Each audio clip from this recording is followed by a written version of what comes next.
لله الذي خلق السماوات والأرض وجعل الظلمات والنور ثم الذين كفروا بربهم يعدلون هو الذي خلقكم من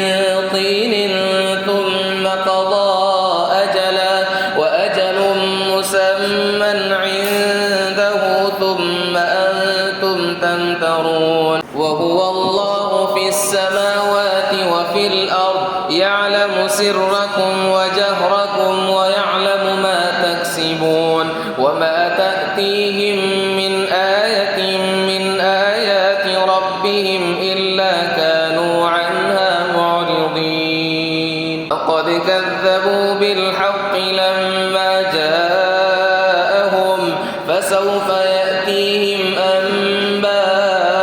ما كانوا به يستهزئون ألم يروا كم أهلكنا من قبلهم من قرن مكناهم في الأرض ما لم نمكن لكم وأرسلنا السماء عليهم مدرارا وجعلنا الأنهار تجري من تحتهم فأهلكنا